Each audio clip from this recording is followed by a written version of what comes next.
Hey everyone, this is Elenbaas from Nightlight Astrology, and today we are going to start the first of a two-part series on the nodes of the moon changing signs. The nodes of the moon, depending on which system of measurement you use, I use the mean node, are changing signs this week. According to the mean node measurement, the nodes of the moon move into Libra and Aries on July 12th. But right about this time, the nodes of the moon are changing signs, and a lot of people have been asking me about it, and I thought, it's probably good that we take a look at this. We took a look, you may remember back like a year and a half ago or so, we took a look at the nodes of the moon changing signs into Taurus and Scorpio. And so it's time to look at the nodes of the moon in Aries and Libra and see what we can learn from their placement here and refresh on the meaning of the nodes in general in ancient astrology, as well as sort of a little compare and contrast between the way that modern, say, evolutionary astrologers tend to look at the nodes of the moon and the way that traditional astrologers did. Whichever way you prefer is obviously your choice. I will sort of refresh on that as well, although I've talked about that at length and probably won't labor that distinction too much, but I'll just do a little refresher on that today. So that people who aren't familiar with that talk or the nodes of the moon have a little more understanding. So that is our agenda for today. In part two, by the way, we'll do so today. We're just going to talk about the nodes, talk about the change. And then in tomorrow's video, we'll do horoscopes. We'll actually look at what kinds of topics might be coming up for you based on the placement of the nodes through the 12 whole sign houses. So like nodal change horoscopes, you could say. Anyway, before we get into it, as always, don't forget to like and subscribe. Share your comments in the comment section. It really helps the channel to grow. And if you'd like to find a transcript of today's talk, it's on the website, nightlightastrology.com. When you head over there, be sure to check out all of my readings and courses. Under the course page, you can learn all about our first year program. We just had one start in June. Next one starts in November. We have courses year-round, all different kinds, so be sure to check them out. Be sure to check out the upcoming speaker series that's happening this month. If you missed the first one, Becca Tarnas came and gave a great talk. Look at the speaker series. It's free. You can register for free to get free access to any of those talks that we do at once per season. We have 3 speakers, and you can check out all my readings too. Any questions about any of it, email us, info@nightlightastrology.com. Okay, well, let's take a look at the real-time clock so that we can see the nodes of the moon changing signs. And I'll just draw a line between them. So here is the north node moving into Aries, the south node into Libra. The nodes of the moon are always moving retrograde or backward in zodiacal order. Although depending on the measurement system you use, mean or true, they sometimes have little variances where it appears like they're moving forward a little bit and then backward, but generally speaking, they're consistently moving backward through the zodiac. So the north node was in Taurus rather than advancing to Gemini in zodiacal order. It's moving backward into Aries. So first of all, it's always interesting to note the previous periods as well as the length of the upcoming periods. So let's take a look at how long this is going to last, and then the last time that we had eclipses in these same places. And then today we're also going to just talk about the nodes and what we might expect from the nodes moving into Aries and Libra overall on an archetypal level, and then we'll do some horoscopes tomorrow. So first of all, let's just play this out by weeks. And first, in order to do this, I'm going to eliminate everything from our perspective except for the nodes of the moon. And actually, you know what? I'll put the sun and moon back in so you can see the eclipses that form. So if we advance this, although the nodes have changed signs, we won't get our eclipses in Libra and Aries for a little bit. So if we advance here, we can see that this one's going to be too far off. I believe this is roughly September 29th of this autumn, and depending on which hemisphere you're in, of course. And then we have really the first big eclipse is the solar eclipse in Libra on about October 14th. Depends, I suppose, on where you are in the world, but October 14th here in the United States, we have the solar eclipse in Libra. And that really is kicking off the cycle. And then you can see that the nodes are slowly moving backward. I'm going day at a time. Let's speed this up by weeks. So you can see that the nodes are reversing through Aries and Libra. And then whenever we get to Aries or Libra season by the sun, then we have our eclipses forming right around that time. So here you can see, for example, is another eclipse day in the spring or March of 2024. So here's another eclipse that we have. Here's a lunar eclipse This one in Libra on March 25th of 2024. And then if we go just a little bit further, we're going to see that there is a solar eclipse here on April 8th in Aries. Right. And so that's how it goes. The eclipses come around like that as the sun and moon form their new and full moons through Aries and Libra season. Let's move this ahead by weeks again. And we can see that there's going to be, we could take it to Libra season in 2024. And here we'll have here is a solar eclipse in Libra right around October 2nd of 2024. And we'll go through these, obviously as the years go by and the seasons, we will be looking at these will be our eclipse seasons. We are going to be talking about Aries and Libra eclipses for a while now. And then we're going to see the nodes of the moon change signs right around the beginning of 2025. This is late January 2025. The nodes shift into Virgo and Pisces. So from the summer of 2023 to the early month of the earliest part of 2020, the first month of 2025, the nodes of the moon will be in Aries and Libra. So I always just say, just roughly, it's like a year and a half, something like that. Makes it easy. Now, let's look backward in time at the previous times that we had. Here we go. So if you look, this is the last time that we had eclipses in Aries and Libra. Of course, it would have been a little bit different back during this period of time because we had the south node of the moon in Aries and the north node in Libra. And this was from about the spring of 2014, right? And let's just take this forward. So the spring of 2014, March, all the way to looks like the fall of 2015. So spring of 2014, or I guess it was like winter, spring of 2014, all the way till the fall of 2015. And that was the last time that the nodes of the moon were in Aries and Libra, but they were flipped. So that's your kind of a halfway point of an 18 to 19 year cycle. If we go back prior to that, we're going to get the nodes of the moon in Aries and Libra. And here's the actual last time that this occurred. So let's go. We're going to, here we are now. The actual change would have occurred about late November, early December of 2004, as the North Node entered Aries and the South Node entered Libra. So, and then we can trace it out in terms of how long it stayed there. So you got 2004, November.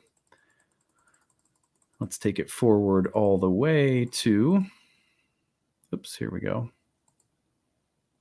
So November 2004, all the way till about June of 2006. Isn't that interesting?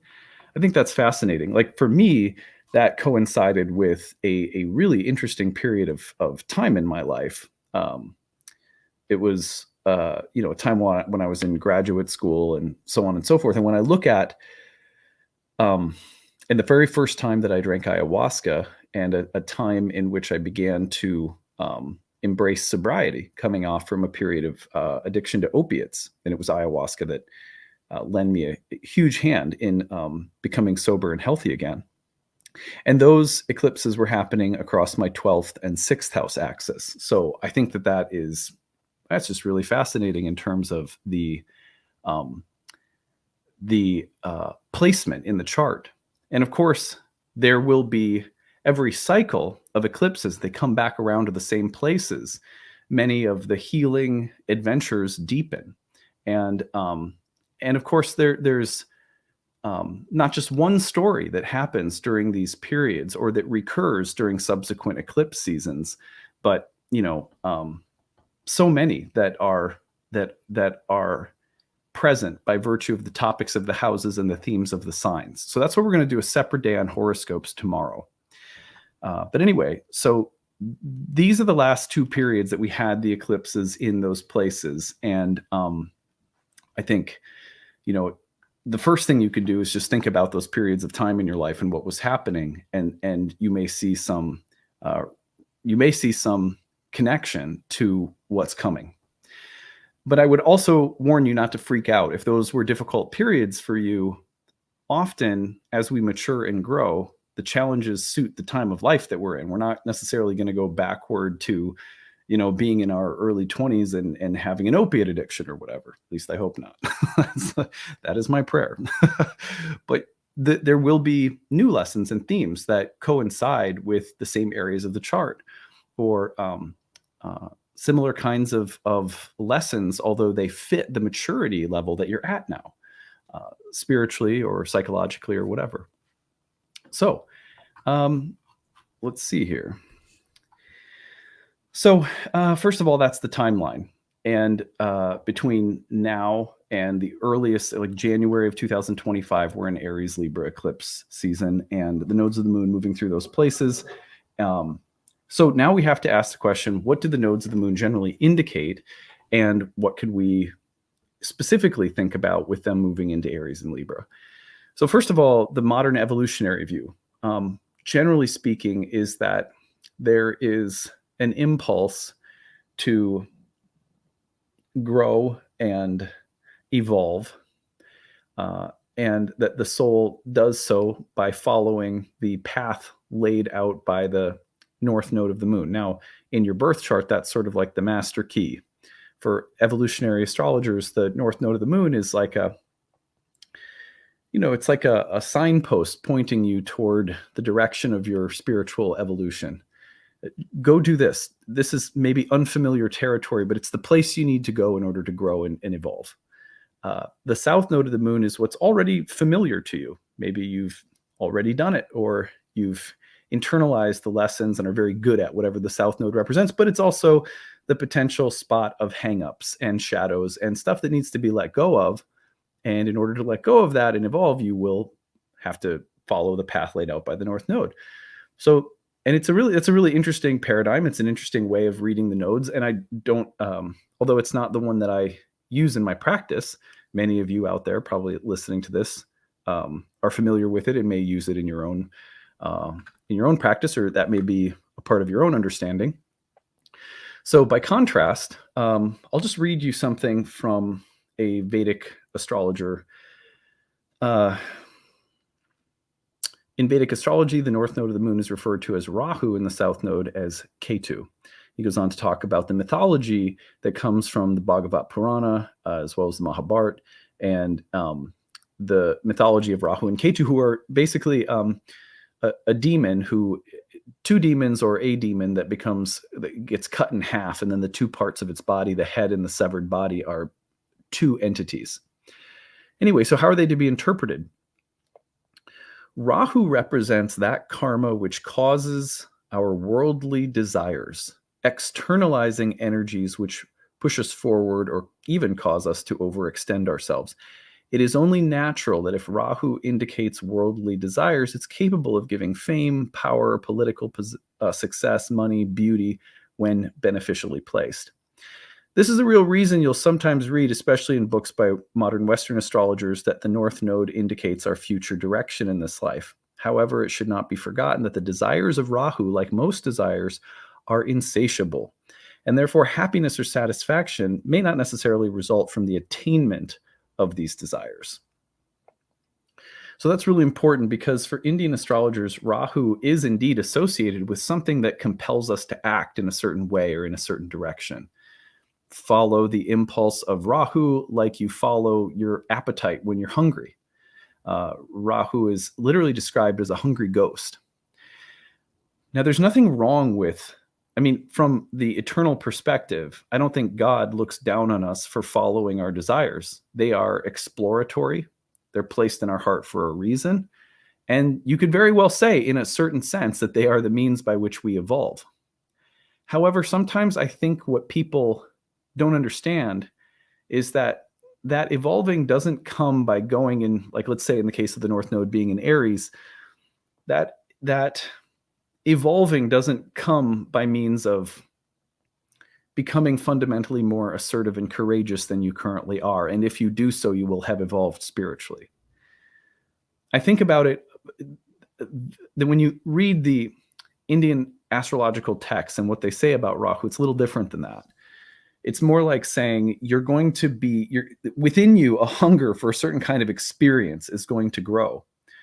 Ultimately, if you think of that experience as the thing that will deliver you, that will bring you happiness, that will bring you fulfillment, you will be chasing it like so many other fool's golds. And the more you reach for it and try to satiate yourself by means of the accomplishment of this desire, you satiate this desire, the more empty that you'll feel, and the more corrupt you'll potentially become as well, because the things we desire make us sort of obsessive, and we can get really good at things because of that impulse, or we can develop things to an almost extreme level because of the impulse that North Node presents us with. So that's why it's associated with political power, gain, wealth, success, prestige, etc. But it's ultimately the experience and exploration of these desires and realizing what they can give and what they can't give us that allows us to evolve. So it's not like go do the North Node, get good at it, and you'll evolve. It's more like the North Node is yet another delusion or fantasy that we will have, that something or someone or some experience or some archetypal field can fulfill us. And ultimately, the experience that we go and seek and have isn't good or bad. It's just more divine experience in a blessed divine universe, right? But the ultimate lesson that we come back to with every experience that where we go out to seek some kind of ultimate satiation is the same thing, which is that it's here already. It's right. It's within you. It's who you are, and it's what you are, and it's what is. And so is there something wrong with going out and seeking the attainment of something perfect? And no, there's not. But insofar as we become obsessed with the pursuit of some kind of Rahu-like desire, we'll always be led back to the same basic insight, the same basic spiritual value, which is that everything is beautiful, blessed, perfect, just as it is. There was nothing that you needed in the Aries North Node because you were incomplete. There was nothing, and there's nothing bad or you're not condemned for going off and trying that on and seeing if that was the answer, right? But what you find out over and over again is that it wasn't the answer. It was an experience and a valuable experience, but it didn't change the fundamental fact that you are loved and beautiful and perfect just the way you are, and the universe is loved and beautiful and perfect just the way it is. So there's always a warning built in Indian astrology about Rahu, because Rahu is the temptation that leads us to externalize and move out of ourselves, seeking satisfaction in something else. It's like a salvation impulse. Like I'm not happy, so I have to go and get something or whatever. But I really, again, just to emphasize, I don't think that God sits on some throne up, somewhere being like, well, look at them foolishly pursuing all of these stupid things. No, I think in fact, the universe is a choose your own adventure, playground that facilitates our exploration of these desires so that we can keep coming back to this basic truth and deepen into it. And that the facilitation of worlds we can build and explore by means of these desires is merciful and beautiful and interesting and artistic. So in a sense, it's true. The North Node is something you pursue for the sake of evolving, but not in the sense, it's like an experiential field that the soul is like, I'm hungry to go check that out because maybe there's something there that will fulfill me in a way that I'm not feeling right now. That little angstiness. And it's like, it's so human. It's so human. So I think even if we might know that pursuing various desires or impulses will not, give us anything that sort of isn't already here, that we can't help ourselves, and we shouldn't be hard on ourselves about that. That we shouldn't, look down our own noses and feel bad, or that we can't help but externalize and go and pursue desires. I think life is given to us for that reason. But that's quite a bit different than saying, well, go and do the North Node, and if you do it, you'll evolve spiritually. You'll get up the next level of spiritual attainment, or something like that. I don't think that's at all what Indian astrologers were talking about. So this is my opinion. The Vedic astrologer goes on to describe Ketu. So, repeating, Rahu represents that karma which causes our worldly desires, externalizing energies that push us forward or even cause us to overextend ourselves. It's only natural, if Rahu indicates worldly desires, that it's capable of giving power, fame, political success, money, and beauty, especially when beneficially placed. This is the real reason you'll sometimes read, especially in books by Western astrologers, that the North Node indicates our future direction. However, it should not be forgotten that the desires of Rahu, like most desires, are insatiable, and therefore happiness or satisfaction may not necessarily result from the attainment of these benefits. Ketu indicates difficult personal karma, such as long-term addictions and compulsions. It represents karma that is much more deep-seated, introverted, and internalized. Karmas that are less open and outgoing than the ambition and desires represented by Rahu. In its positive side, Ketu shows karmic accomplishment, those skills and abilities which we have perfected in previous lives, which we bring into this life fully developed. For this reason, those souls who are born with great abilities, natural psychics, healers, those with musical or mathematical skills, etc., will have a prominent south node. So he goes on to talk a little bit more, but one of the ways that I've heard Ketu described would be to say that whereas there's an externalizing impulse to seek satisfaction through things that aren't familiar, that we desire, that we think, well, if I could just have that I don't have, then I would be happy. And that's much more like Rahu in the North Node, that's sort of pushing us in a direction. An experiential field that we feel compelled to go into. That's like Rahu. Ketu, on the other hand, has more of a for example, it is more associated with the desire to check out of the world, which is also why it's associated with mysticism and spirituality. Its impulse is less about, let me go into the world and explore it, and rather let me check out through either things that are dissociative, like addictions, or like dissociative use of substances to check out of the world, or the tendency to bypass it, or the tendency to almost like the way in which we try to leave rather than engage with the world. It represents the temptation in some ways to check out rather than go in. Well, there's a really interesting connection between that and the idea of internalized karma, because whereas with Rahu, the desire is to taste and explore something that you haven't, and to externalize an impulse through trying to satiate it by gaining something, usually material, in the world. Power, fame, money, wealth, status, mastery. I mean, those are much more like Rahu impulses. The South Node will be a little bit more like, what can I go toward that gives me satisfaction, that doesn't cause me to have to go out and get something new, or that doesn't cause me to have to go out and engage in some kind of conquest, which is why there will be a tendency in the South Node to rely on what's already there within you, like the things that I'm already good at, or the things that I already find some satisfaction in, that I already know, because there's a way in which just relying on that is almost like a way of having to avoid going out and doing new things and gaining new experiences, which could be considered regressive. But it's also about the things that we can rely on that are there for us, that can keep us from the fool's errands. For example, like if the North Node in Aries wants to take on a conquest, win something, or be victorious.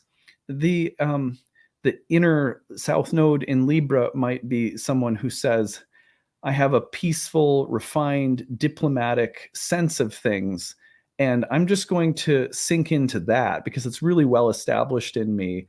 And from that perspective, the need to go out and dominate is sort of crude and unrefined.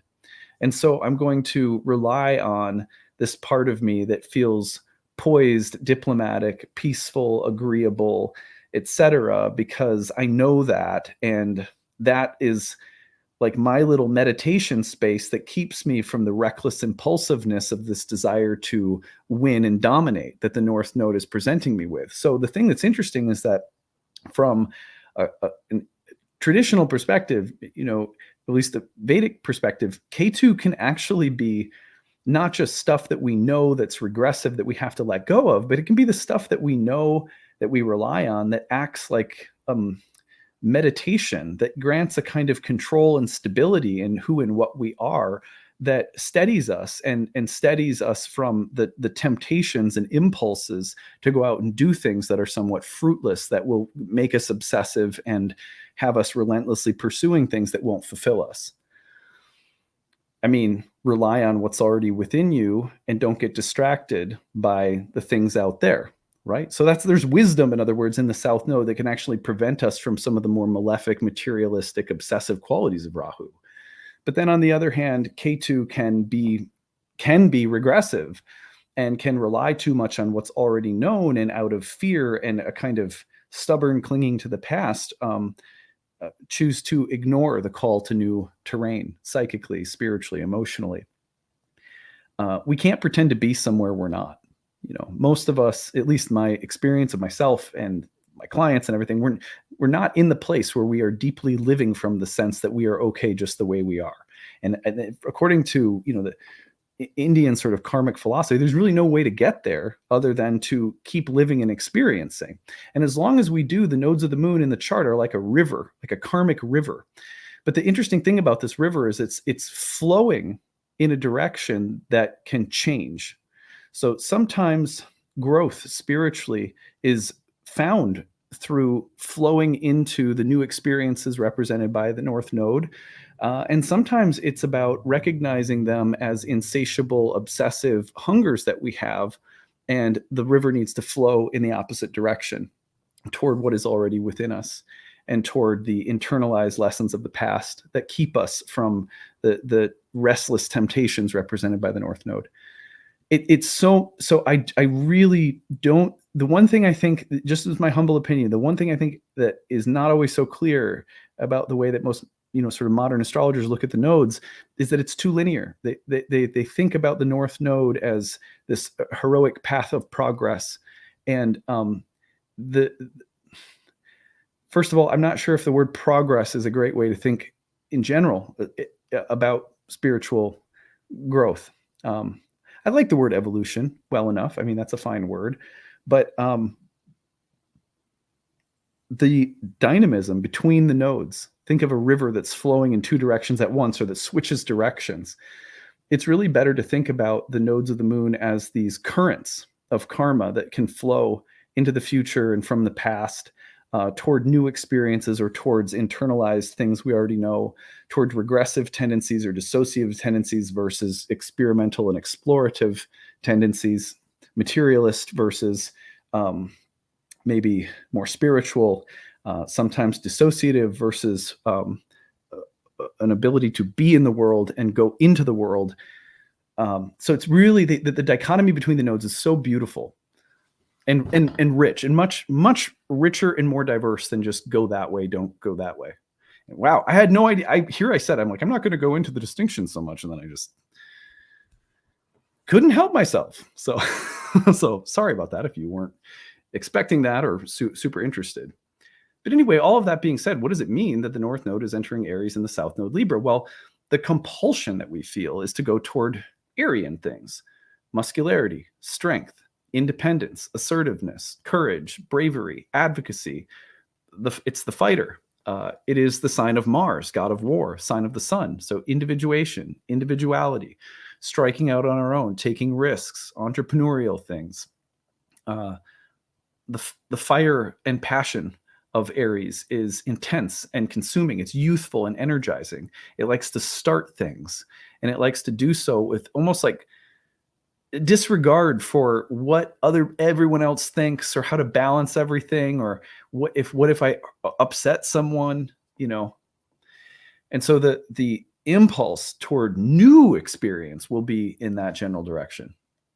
Whereas, on the other hand, the South Node brings us, maybe it puts that impulse into dynamic tension with an internalized sense of peace and diplomacy, tact and care and concern for the other, with what is beautiful and balanced. And Aries will tip the scales, right? Aries is not necessarily going to care about what's balanced or poised or refined or sophisticated. Aries is a little bit more brutal, but also, arguably like less risk averse. Libra can be so calculated and perfectionist. Aries may push us away from that into, its territory of its new territory of conquest. Like, you have to throw caution to the wind to do that.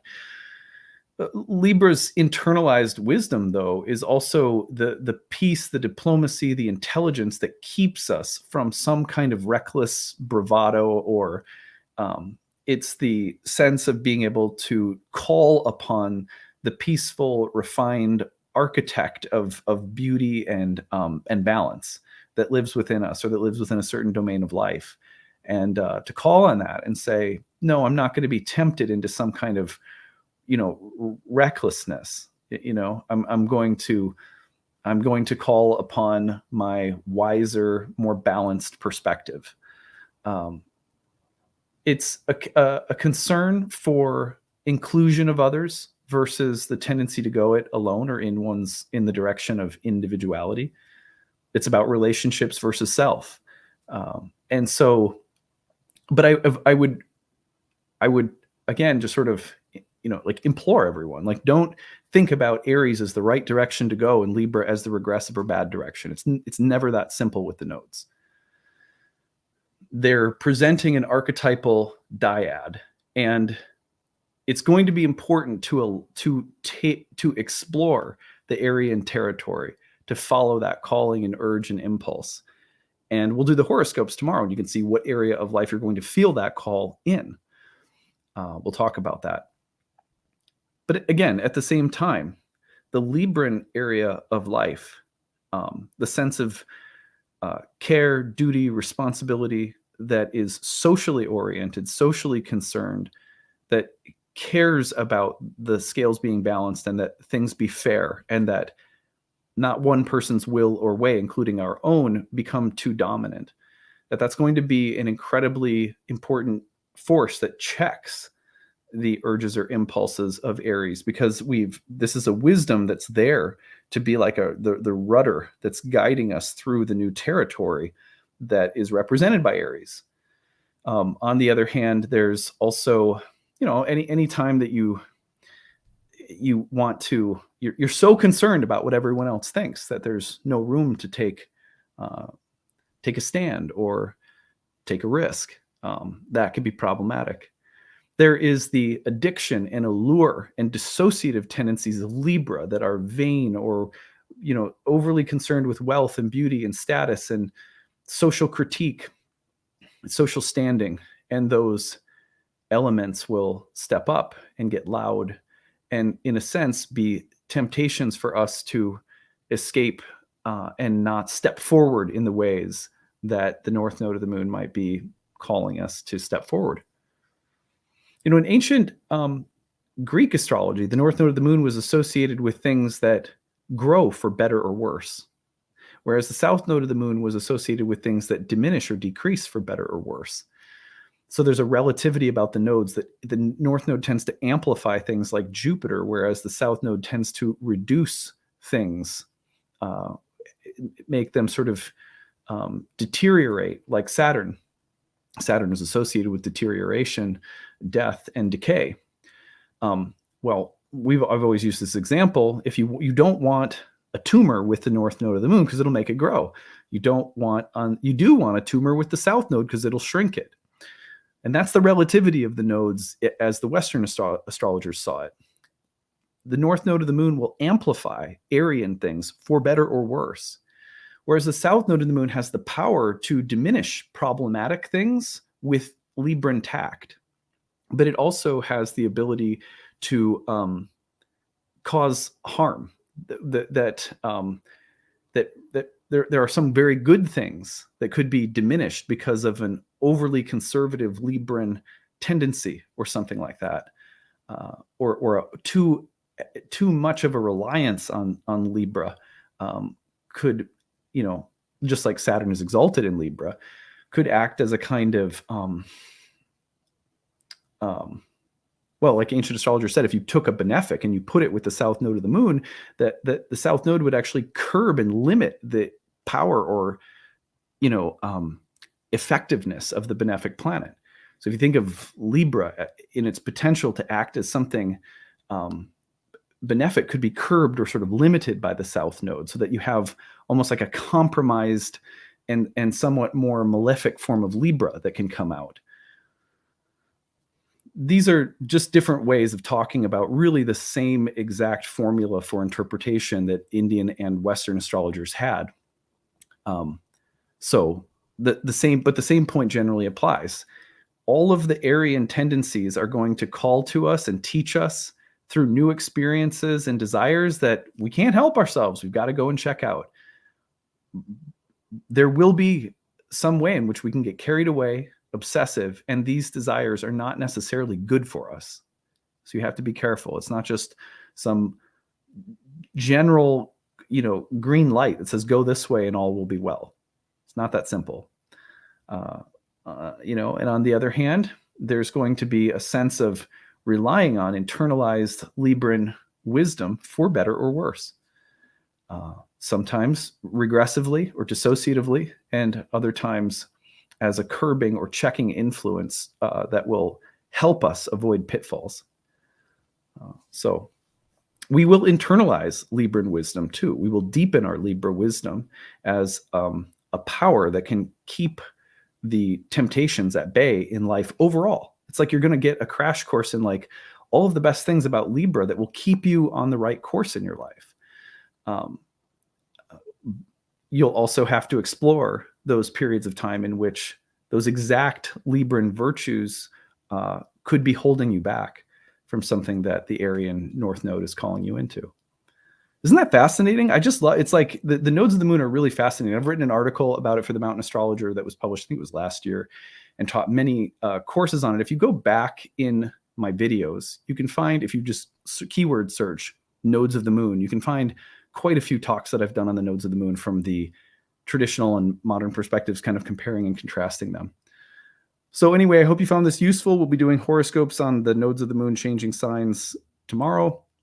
And hopefully that will add to your understanding as well. So that's it for today. Hope you're having a good one, and we'll see you again soon. Bye, everyone.